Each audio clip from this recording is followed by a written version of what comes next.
Winning a trophy with Spurs wasn't enough for Big Ange as he says goodbye to the Spurs faithful, and with Thomas Frank's arrival, today we're going to find out whether he's the man to rebuild Tottenham and take them to Champions League glory. And to be fair to the new manager, he's actually got a pretty decent squad of players to choose from, with some standout players like 83 rated Guillermo Vicario, World Cup winning centre-back Christian Romero, towering Dutchman Mickey van der Ven, the elusive Swede Dejan Kulusevski, and of course the ever-creative James Maddison. The first big decision that the Dane has to make, though, is the future of his current captain Heung-min Son. With only 11 months left on his contract and having one of the worst seasons to date in a Spurs shirt so far, question marks have been raised over the future of the South Korean and Tottenham captain. But with Thomas Frank still looking to keep the Spurs faithful on board and still feeling like Heung-min Son has something to offer the club, the two have met up in his office and decided it is best for all parties involved that Heung-min Son will stay at Tottenham Hotspur Football Club and hopefully help lead this great club into another new era. Two more players whose futures are up in the air at the moment, though, are Rodrigo Bentancur and Yves Bissouma, both of whom only have 11 months left on their contracts, and with both of them fighting over a position that Spurs certainly need to improve at the heart of the midfield. But Big Frank has made his mind up, and it's the 28-year-old Mali international Yves Bissouma who departs to West Ham United for £13.3 million, leaving Rodrigo Bentancur with 6 months to prove his worth and earn a new contract. And he's not the only senior player to depart, as Manor Solomon leaves the club to Borussia Dortmund for 18.5 mil. A fellow Dane, Pierre-Emile Højbjerg, also says goodbye for 21.7, and Manchester United's crazy spending continues as Spurs finally get rid of Brian Hill for £32.6 million. On top of that, there's also loan moves from some of our key young players, the likes of Dane Scarlett, Mikey Moore, Alfie Devine, Will Lancashire, all hoping to get first-team football elsewhere. And so with the outgoing sorted, it's finally time to see where this squad can try and be improved. And the centre of the park is where Thomas Frank is going to start. You could drive a truck through Tottenham's midfield last season, and with neither Rodrigo Bentancur nor Pep Matar Sarr being world-class, and with Archie Gray showing potential but not quite at the required level yet at just 19 years of age, Thomas Frank has decided to make his first signing of the summer, and it's a man that Spurs already have an option to sign in real life. It's the Real Betis central defensive midfielder Johnny Cardozo, who joins for £27 million. 23 years of age, 81 rated and 6'1". Thomas Frank will be hoping that the American is finally the central defensive midfielder that Spurs have been so desperately craving. And with Spurs making his transfer permanent in real life, Thomas Frank welcomes signing number 2 on this career mode, as the Frenchman Matthias Tel joins on an even more cut price deal, as the Frenchman joins for £20 million. And now with Matthias Tel, captain Heung-min Son and the youngster Wilson Odobert all offering us decent options on the left-hand side of midfield, it leaves Brennan Johnson as the only recognised right winger at the club. And so Thomas Frank has decided to make a change to that and welcome his final signing of the summer, another man Spurs have been heavily linked with in real life, as Antoine Semenyo joins from Bournemouth for £25 million. And with the starting 11 looking pretty well balanced and the club well stocked on the bench as well, Thomas Frank has decided to set up with a 4-3-3 system with his usual flexible and balanced approach. And with the European Super Cup being his first competitive game as manager of the club, it's a wonderful opportunity for him to start off his Tottenham career with silverware. And it's a wonderful start because 20 minutes on the clock, Brennan Johnson picks up from where he left off in the Europa League, firing past the Inter Milan goalkeeper to give Spurs a 1-0 lead. It almost didn't last long though. Calamity at the back allowed Arturo Martinez in. He couldn't make it count though. And once again defensively, Spurs were found wanting just before half-time. Arturo Martinez yet again dragging a shot wide. But after a wonderfully worked piece of possession play from Spurs, Dejan Kulusevski almost scored an outrageous bicycle kick that was just tipped over by the goalkeeper. It was third time to charm though for Arturo Martinez just before the hour mark, as finally Inter Milan get themselves back on level terms and drew themselves 1-1 level. And whilst Dominic Solanke tried his best to get Spurs back in the lead, it was the big Swede Dejan Kulusevski who once again almost got a second goal for Spurs but just put it wide. And with Inter Milan getting so close to taking the lead, smashing the post with just 5 minutes remaining, the game ended up going to extra time, but once again it was the Italian Giants who rose to the occasion, stole a march on the defence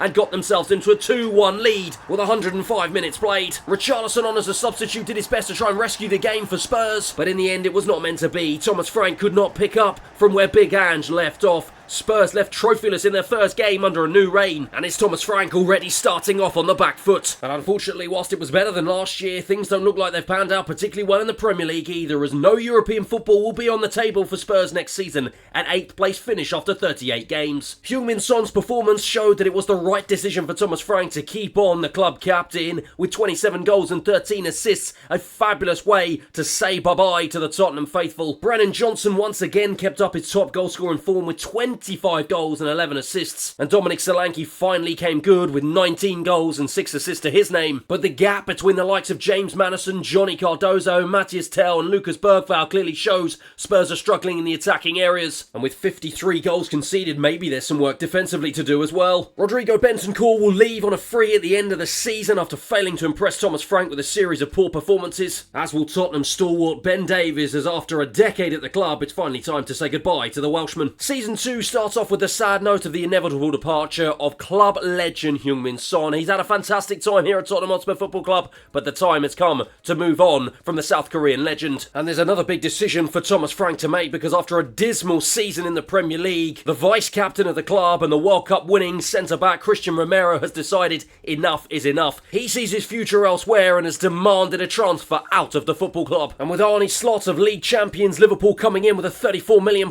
bid for the Argentinian, we say goodbye to yet another huge figure here at Tottenham Hotspur Football Club, with a huge void to fill on the left-hand side of midfield, and an even bigger one to solve at the heart of the defence, plus with some question marks about the defensive quality of our midfield. Once again, it's time for Thomas Frank to get down to work. English centre-back Mark Gay is the first man through the door in Season 2, as he joins the club for a fee of £37 million, and he's followed through the door rather swiftly by yet another former Crystal Palace player, as the second Englishman of the summer, Adam Wharton, joins the Tottenham Revolution for £40 million. And Heung-min Son's replacement comes in the form of our third young English up-and-coming wonder kid, as Jamie Bynoe-Gittens joins from Borussia Dortmund for £35 million. And with the new season ahead of us, Frank has decided to go back to his more familiar, tried and trusted 4-2-3-1 system to try and get some better attacking results from the likes of James Maddison and Dejan Kulusevski in more familiar positions, but also to try and get some more defensive solidity in the middle of the park. There's been some really strong loan moves from some of our younger players. Alfie Devine getting Premier League football at Fulham, and Yang Min-hyuk getting Premier League football at Brighton will hopefully do the pair of them the world of good. Mikey Moore continues to spread his wings, this time on loan abroad at Torino, and with Aleo Valiers getting a huge opportunity at Liverpool, could he be the long-term option for me up front? Because there are some big question marks over the future of this man, Richarlison, with only 10 months left on his contract, and unable to displace Dominic Solanke up front, and now having the likes of Matthias Tell and potentially Aleo Valiers both waiting in the wings, Thomas Frank has decided to offer the Brazilian a 2-year contract extension, with the view that if he doesn't impress this season, at least we've got some opportunity to try and sell him next summer. The time for talking is over though, as Season 2 is about to begin at home at the Tottenham Hotspur Stadium against Nottingham Forest. It's the chance for all of our new signings to make their debuts in front of a red-hot Tottenham crowd, and it only takes 3 minutes in to kickstart our new campaign. The change to 4-2-3-1 already working wonders. Maddison picking up a lovely position, threading in Johnson across to Solanke, and the Englishman was not going to miss from there. Wonderful way to start our season. Dominic Solanke was so close to adding a second after absolute chaos in the box, and 10 minutes later, after some wonderful link-up play between Bynoe-Gittens and James Maddison, he was so close again to doubling his tally. He thought it was going to be third time to charm after more fine work from Bynoe-Gittens, but once again he dragged a shot wide. At the start of the second half, Nottingham Forest started to show signs of life, just dragging a shot wide, and the pressure continued to build. After a wonderful ball into the box, they just looped a header over the bar. Simply stunning hold-up play from substitute Matthias Tell almost doubled our lead, about an hour on the clock, but with 15 minutes left, Vicario was forced into two astonishing back-to-back double saves as Nottingham Forest ramped it up here at Tottenham. And after another well-worked corner routine, our defence was frustratingly undone. All of those chances that we missed, and Nottingham Forest managed to draw the game level with a bullet header. Matthias Tell had the best chance of the game to restore our lead after some wonderful pressing from Bynoe-Gittens, but just too slow to react meant the defence managed to rectify the situation. And with Vicario once again coming to the rescue deep into stoppage time as Nottingham Forest looked for a winner, we ended up having to share the points in our first home game at the Tottenham Hotspur Stadium this season. A better start to losing a cup final last year, but not the start that Thomas Frank was looking for. But do not let that draw fool you, because all of these players, including the new captain in Heung-min Son's absence and James Maddison, have well and truly stepped up this season. Because not only have they surpassed last year's 8th place, but they've not only managed a Champions League spot, but a Premier League title chase at the same time, finishing 5 points behind eventual winners Manchester City. It's a huge turnaround here at Tottenham Hotspur Football Club, and a real testament to Frank's decision to change to this 4-2-3-1 system. Dominic Solanke once again led the way with 21 Premier League goals and 23 in all competitions. New signing Jamie Gittens was absolutely fabulous in his debut season, 15 goals and 4 assists, and Antoine Semenyo has finally come to the fore, 15 goals and 10 assists in a stellar campaign for the 27-year-old. Another new signing in Adam Wharton provided not only steel in midfield, but goals and assists as well, 7 and 12 to his name, along with signing number 3 Mark Gay, proving an able replacement for Christian Romero. The signs are looking great for Tottenham Hotspur Football Club and Tottenham Frank, but can the team go one step further in Season 3 and secure Premier League and maybe even Champions League glory? With Season 3 beginning, Thomas Frank knows though that with Champions League football and extra demands from the Spurs faithful, he's going to have to reinforce this squad. Wilson Odobert had opportunities to impress over the last couple of seasons, but he's really failed to make a crack at the starting 11, and so that is why Thomas Frank has made the decision to let the young Frenchman go. And Radu Dragassi, a man who's failed to establish himself in the starting 11 at Tottenham in real life, also sees the door, as Thomas Frank manages to secure a £5.5 million deal for him. And with the Brazilian number 9 Richarlison flattering to deceive ever since joining Spurs from Everton Football Club all those years ago, it is going to be a return to the Toffees for Richarlison as he departs for £18 million. He's taken a look at some of the attacking players that he's got at his disposal, and he thinks Matthias Tell and also the returning Aleo Veliz from his loan spell at Liverpool will be enough to compete with Dominic Solanke this season. And after a wonderful Premier League loan helped with the development of Yang Min Hyuk up to an 81 rated, Thomas Frank believes he's got enough to compete with the likes of Antoine Semenyo and Brennan Johnson for a starting spot on the right hand side of midfield. The likes of Lucas Bergvall and Archie Gray are really starting to develop in the right way, meaning that the Danish manager feels he's got enough in the centre of midfield along with Adam Wharton and the likes of Johnny Cardozo. With Destiny Udogie though being the only recognised left back at the club, and with the departure of Wilson Odobert leaving Jamie Gittins as the only recognised left midfielder, it's going to be a double swoop down that left hand flank, starting off in defence and starting off with a now 25-year-old Frenchman getting a move to the Premier League for the first time in his career as Quinton Merlin joins for £20 million. And with Spurs making a real habit of picking up some of the best young English talents across the market, we say hello to signing number 2 as Samuel Illing Jr. joins for £22 million. With the starting 11 still in fantastic shape and the bench now looking stronger than it ever has before, it's hopefully third time's a charm this season as once again we get back down to the football. The beginning of Season 3 starts with an away tie against Crystal Palace. But it's the South London club who start off the better of the two teams, just dragging a shot inches wide in the first 10 minutes. It was the former Palace man Adam Wharton who came closest for us in the opening 30 minutes though, just wrapping a shot over the bar. But it was James Maddison about 5 minutes later, loving life in that number 10 position, who came to the rescue and opened the deadlock for Tottenham Hotspur Football Club. Lovely play from Semenyo into Solanke, into Maddison, who about 6 yards out was not going to miss from there. Wonderful start. 1-0. And 10 minutes into the second half, Solanke was so close to doubling our lead, but just dragged a shot wide after some wonderful play yet again from Semenyo. A barnstorming run 5 minutes later from Johnny Cardozo almost resulted in potentially goal of the season, but then he went and showed the crowd why he's a central defensive midfielder rather than a striker. And the pressure continued to build because once again, after some fabulous play down the left-hand side, James Maddison was so close to getting his second. Youngster Yang Min Hyuk tried to outdo Johnny Cardozo with an even better lung-bursting run.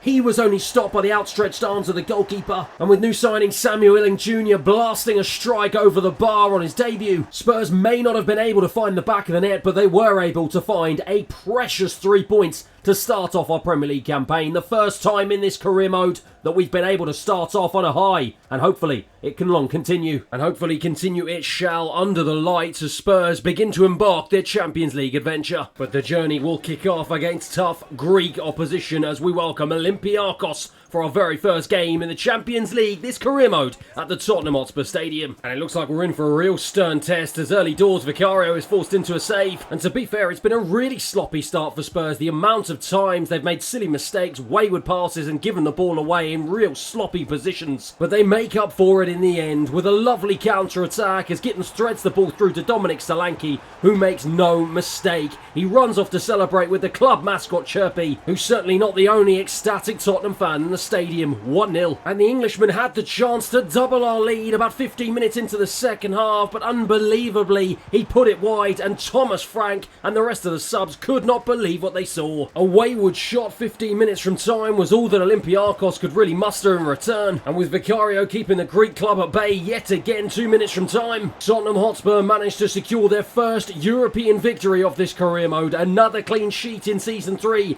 and another huge 3 points on the board. But unfortunately Unfortunately, the positive start didn't manage to carry through because after suffering really bad results in the Champions League, resulting in a 23rd place in the league, we then got knocked out by Barcelona in the playoff round. And after losing to Ipswich in the Carabao Cup quarter-final and Brighton in the FA Cup 5th round, we did manage to qualify for Champions League football once again in the Premier League by finishing in 4th place. But it was pretty obvious that this squad needed even further reinforcements and maybe one or two more players to take the team to the next level for Thomas Frank to finally be able to get his hand on that elusive trophy. It was Dominic Solanke, Jamie Gittins and Dejan Kulusevski who were the top goal scorers this season, scoring almost 60 goals between the three of them. However, after a poor and injury-hit season for our club captain James Maddison, and after receiving a huge transfer offer from Italian giants Juventus, Thomas Frank has decided with a heavy heart to let go of his creative maverick for £33 million at the beginning of Season 4. And the Great Dane has decided now it's time for one last push here at Tottenham Hotspur Football Club. And so that means a big replacement for the departed Englishman to properly compete with Dejan Kulusevski this season. And with young Frenchman Matthias Tel also getting the boot by Thomas Frank after failing to fulfil his potential after an offer of £19.7 million.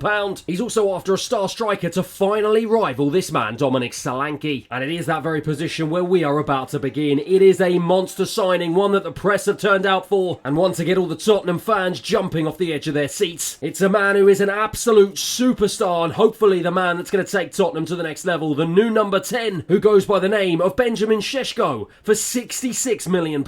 And Tottenham fans, get your cameras out because it's statement signing number 2. Yes, that's right. It is the Dutch wonder kid, the man who many tipped to be a future Ballon d'Or winner, who is joining the Tottenham Frank Tottenham Revolution and coming to the Tottenham Hotspur Stadium as the now world-class Xavi Simons joins in a record-breaking deal for £110 million.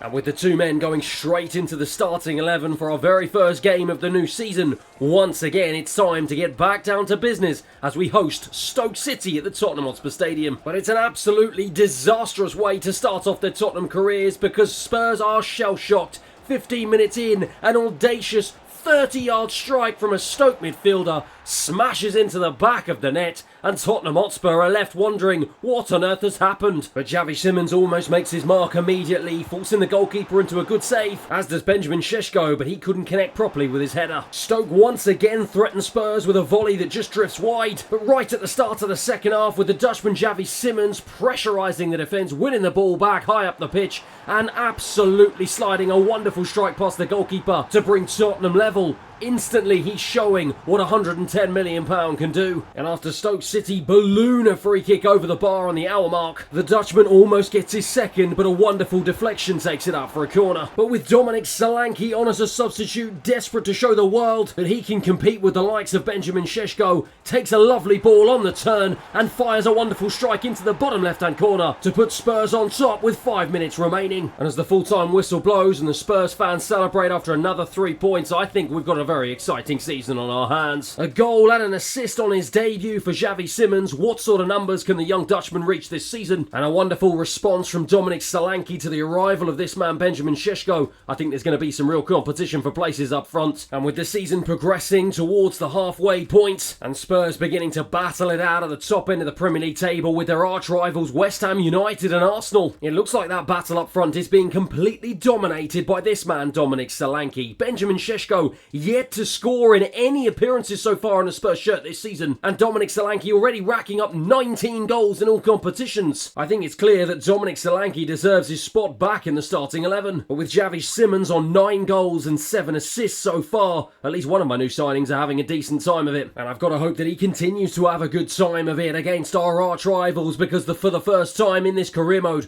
we are going head to head against Arsenal. And he almost thread the Englishman through for a wonderful one-on-one opportunity, but he was inches offside. And about half an hour into the game, it was one chance after another for Dominic Solanke, but yet again the Arsenal defence stood strong. Right at the start of the second half though, Arsenal decided to ask their first question of the game of Vicario, who was equal to a fabulous strike. And on the hour mark, they cracked the post as the red side of North London edged ever closer to my goal. And once again, with 5 minutes on the clock, Vicario is forced into a flying stop to keep the Arsenal attack at bay. And in the dying seconds of the game, after a lung-bursting run from Brennan Johnson down the right-hand side, Benjamin Sheshko had the chance to write his name in the history books, but he couldn't yet again take the chance, and his poor form continued. And after a hard-fought 90 minutes with the referee calling time, it's not hard to see why these two title challengers could not be separated. But frustratingly, it seemed like that home draw gave Arsenal the initiative to go on and win the title at our expense. A further 27 goals from Dominic Solanke, 22 goals from Jamie Gittins, and 20 goals and 17 assists by new signing Xavi Simons just did not appear to be enough. And with yet another trophyless season at Tottenham Hotspur Football Club, Daniel Levy has had enough. With almost £2 million spent this summer and no better off than the club were under Ange, Thomas Frank has been given his marching orders and has been sacked by Tottenham Hotspur Football Club. The rebuild may be complete, but the mission was certainly not accomplished, because that is going to be that for the end of today's episode. Thank you everyone for watching, and hopefully I'll see you again next time.